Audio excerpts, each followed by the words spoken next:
Hi everyone, in this video we will discuss all the type B questions of the chapter Conditional and Iterative Statements, class 11. Now rewrite the following code fragment that saves on the number of comparisons. Here if a equal to 0 print 0, if a equal to 1 print 1 and so on. So we can modify the code like this. Instead of using multiple if conditions, you can just use elif. If a equal to 0 print 0, if a equal to 1 print 1 like this. So what will happen, this will minimize the number of comparisons. Why? Because once the condition is satisfied, then no further comparisons will be done. The further conditions will not be checked. Like for example, if a value is 1, then it will check the first if condition, then it will check the next elif condition. Here it will find that yes, a equal to 1.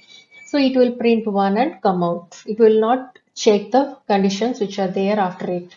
But if you use multiple if conditions that is given in the question, then in that case, even if the a value is the condition is satisfied, then also it will check for the all other conditions.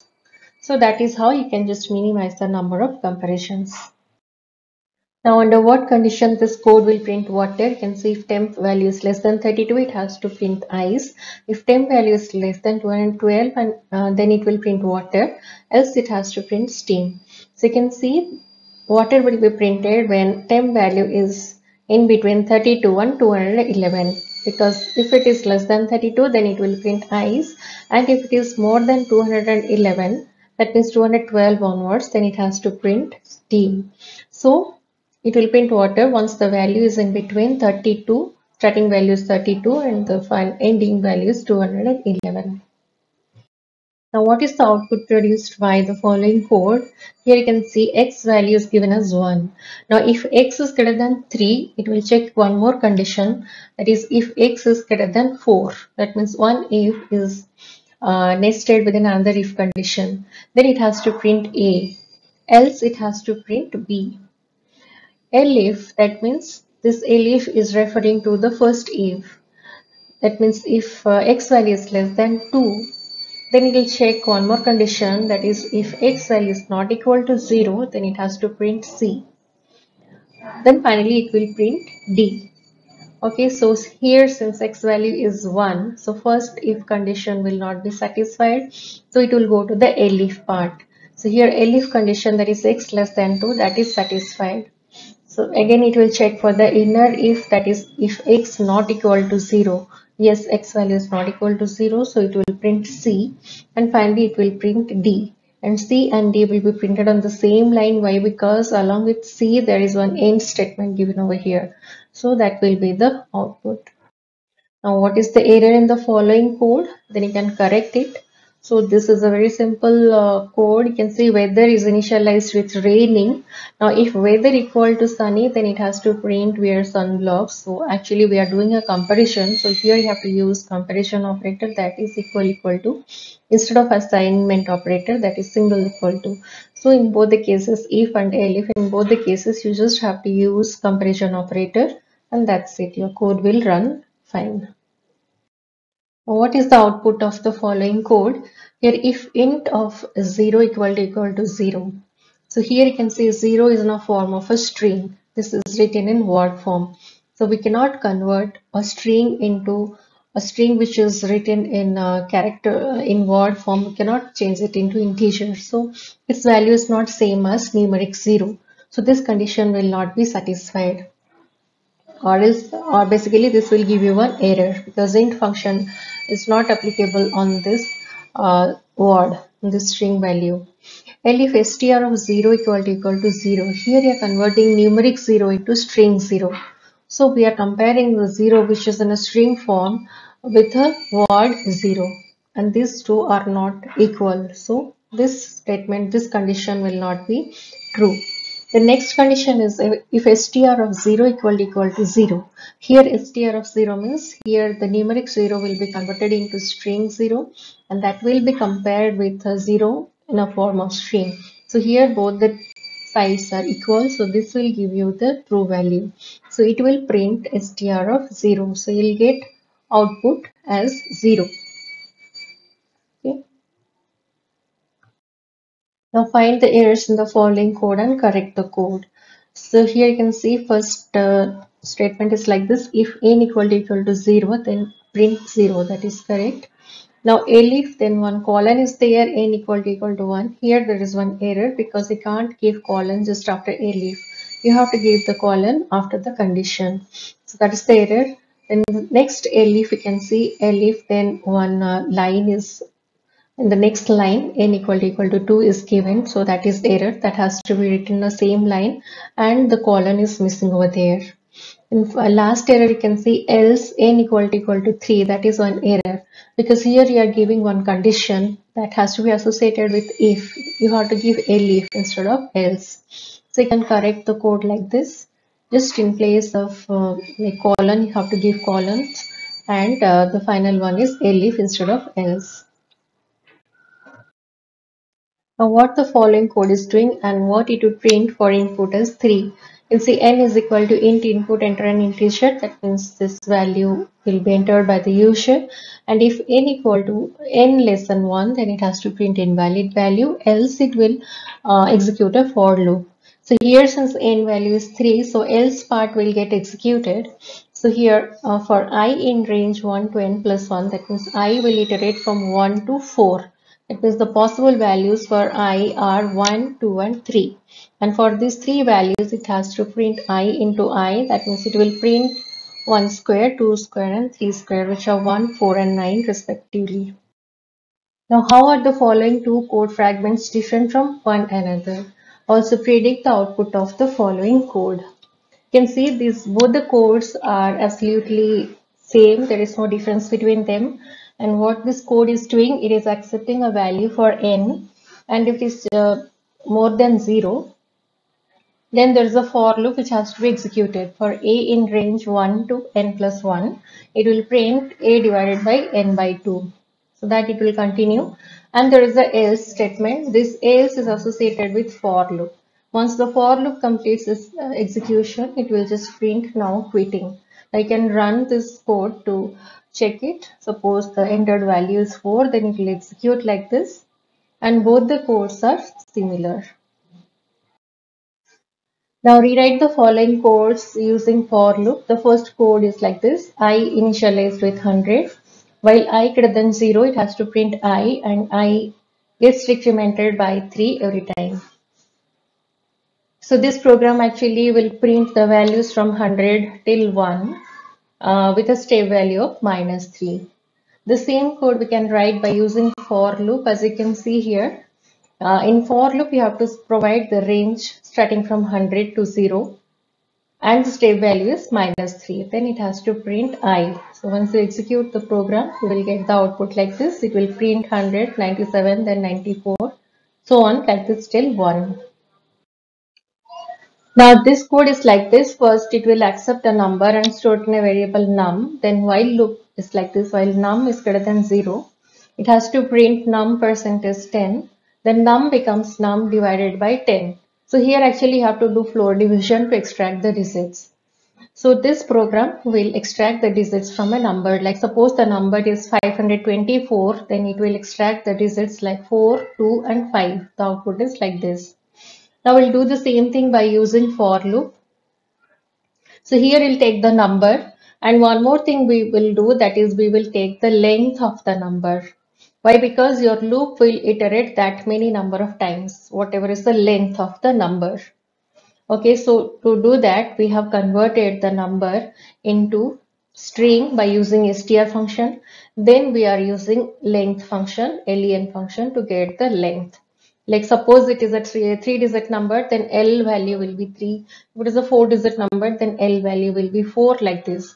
So why we are storing this length? Why? Because your for loop will execute that many number of times. So for I in range L, it has to print num percentage 10. Num percentage 10 will give you the digit at units place. Now your num becomes num floor division 10. Okay. Now this thing will continue till the length of the digit. Like if it is a 3-digit number, then for loop will execute 3 times. If it is a 2-digit number, then it will execute 2 times to extract the digits. Now once you run the program, let's say the entered number is 345, then it will give you the output as 5, 4 and 3.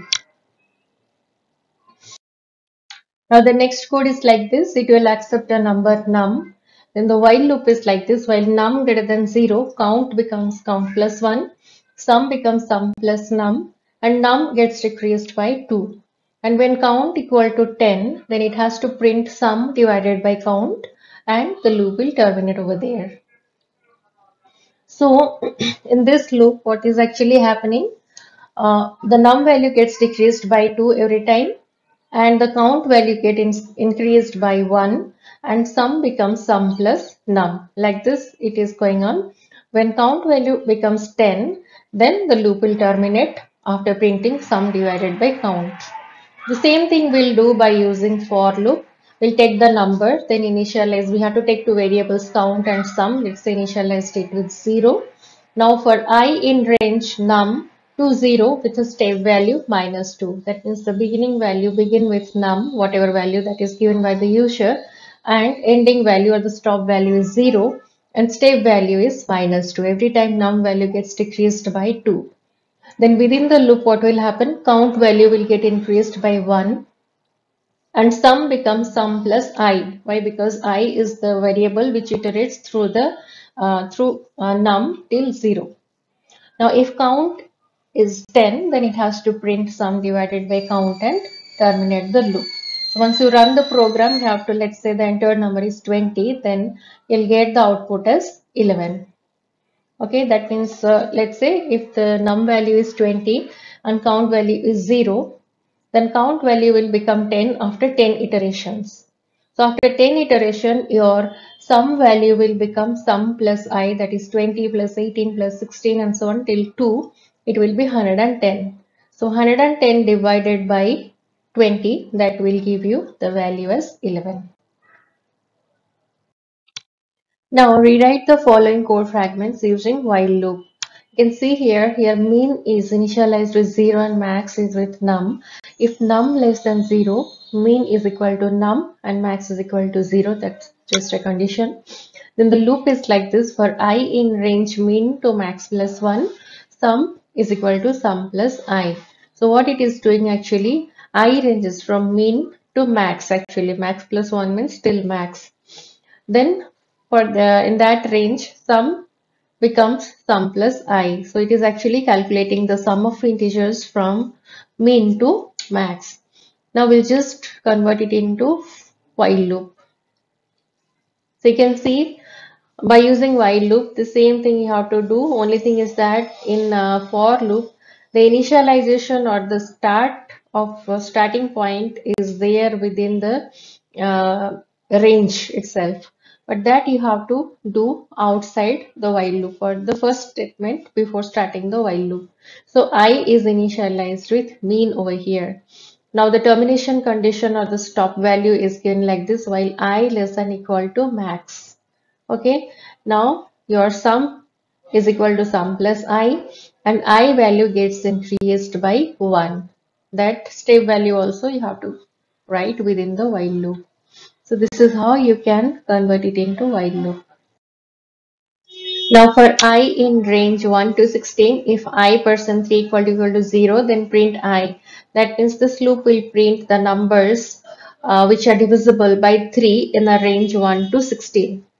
That's it. You have to just do it in while loop. So as you know, in for loop, you can see within the range function, you are providing the start value and the end value or the stop value. And if you don't provide any step value, then by default, the step value is plus 1. But in while loop, you have to just split these three things. That means initialization or the start value will be given just before the while loop, before starting the while loop. Then while loop will contain the stop value or the termination condition. Then the iteration or the like the step value will be given within the while loop. So I is initialized with 1, then while I less than equal to 16, that is the stop value or the termination condition. Within that, you will just give the if condition. If I percent 3 equal to 0, then it has to print I. Then I value will get incremented by 1. This is the step value that you have to provide. This is how you can convert for loop into while loop, and once you run this program, you'll get the output like this. Now for I in range 4, for j in range 5, if I plus 1 equal to j or j plus I equal to 4, then it has to print plus, else it has to print 0, and this else is associated with the inner for loop. Now there is the outside print statement at the end of this program, you can see.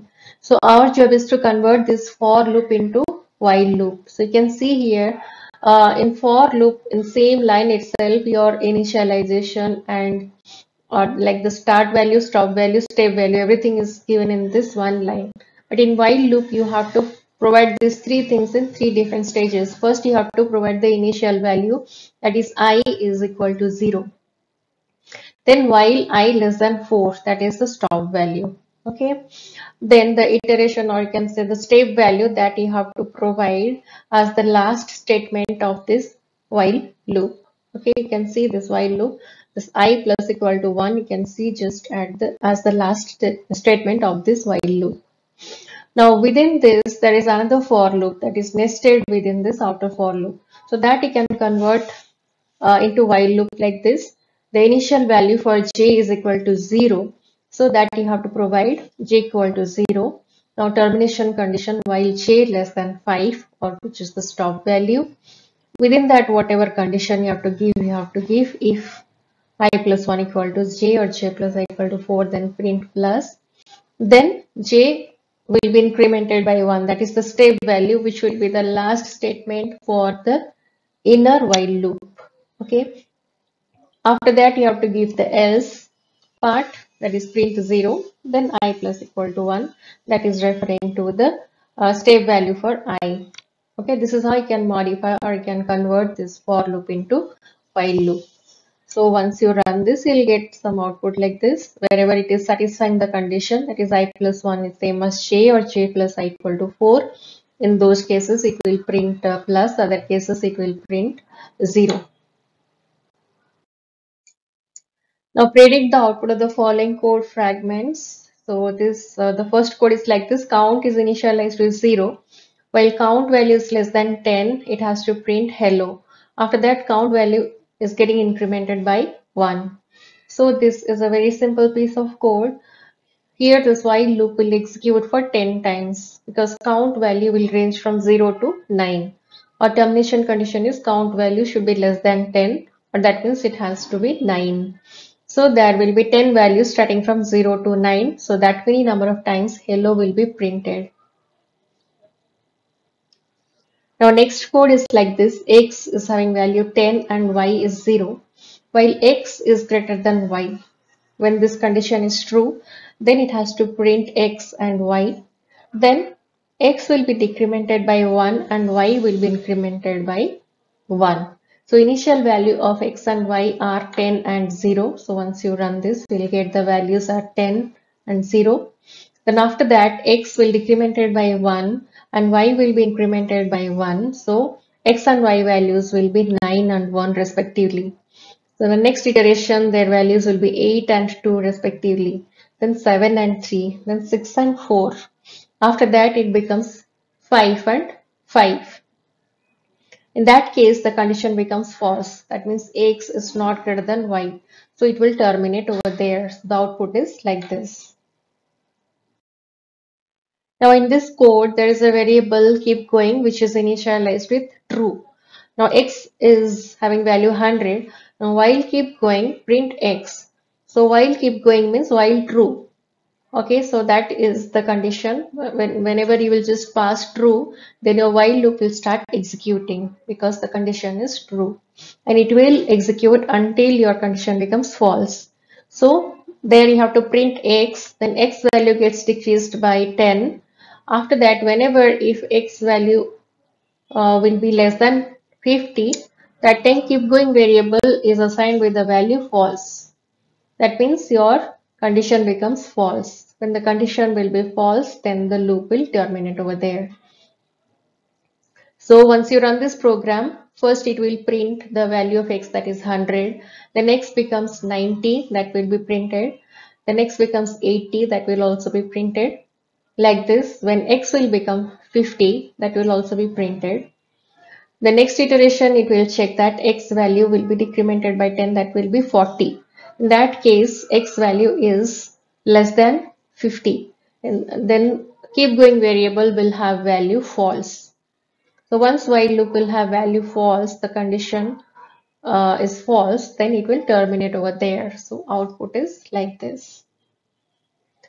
Then next code is x is having value 45 while x is less than 50, then it has to print x. So here this will create an infinite loop because the condition will always be true, because x value is 45 and it is always less than 50, and x value is not getting modified or updated within the code, within the loop.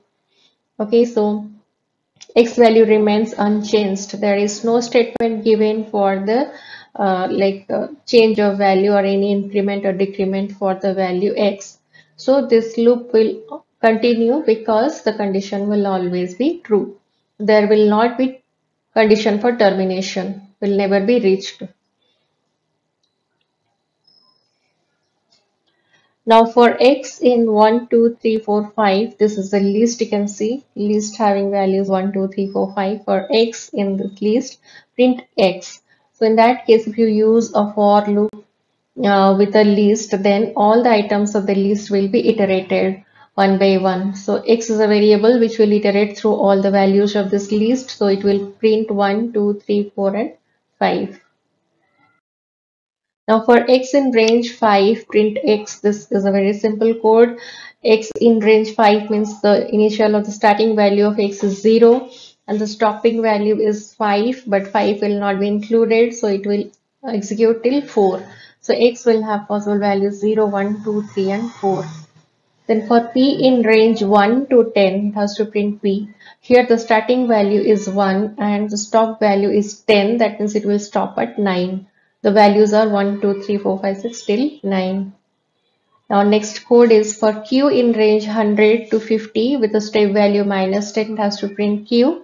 So the initial value of q is 100 and the stop value is 50. That means it will stop whenever it will be just little more than 50. That means you can say the value will be 60.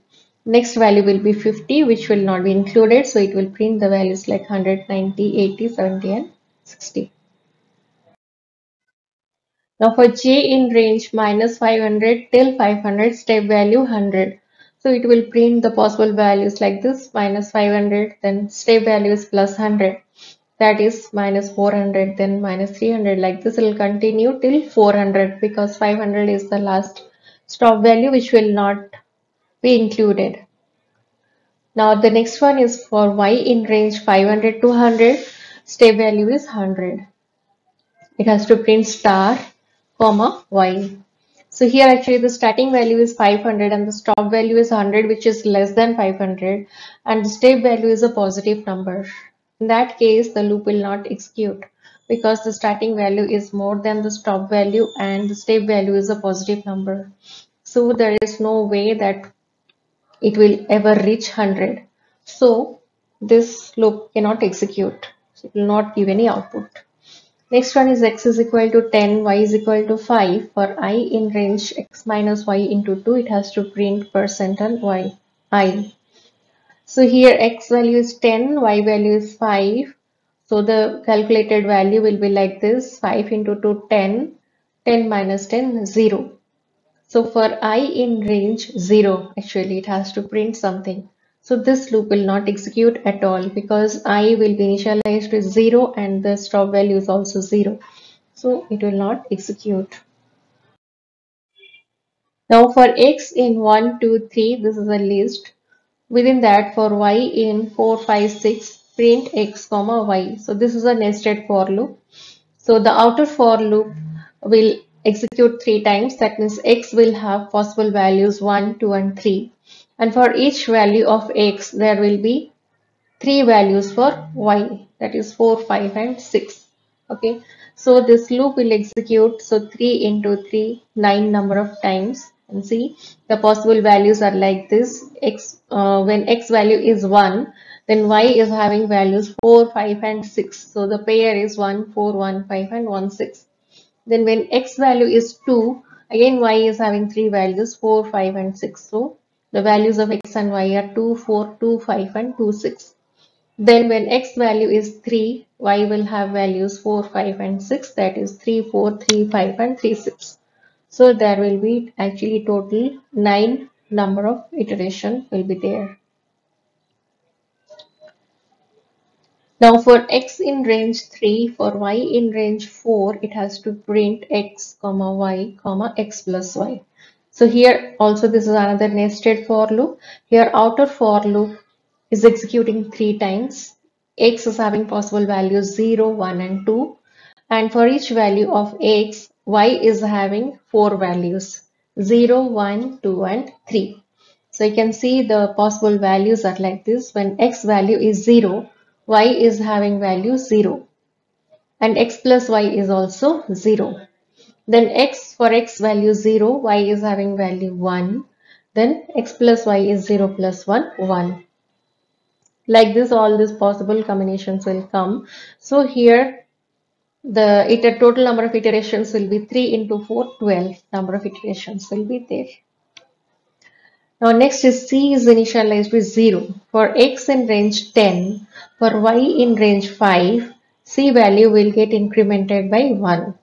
So here you can see the outer for loop is executing 10 number of times and the inner for loop is executing 5 number of times. That means for each value of x, y will have 5 values. So all total 10 into 5, 50 number of executions or sorry iterations.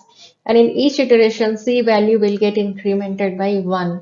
So at the end of this loop, C will have value 50. So your output is 50.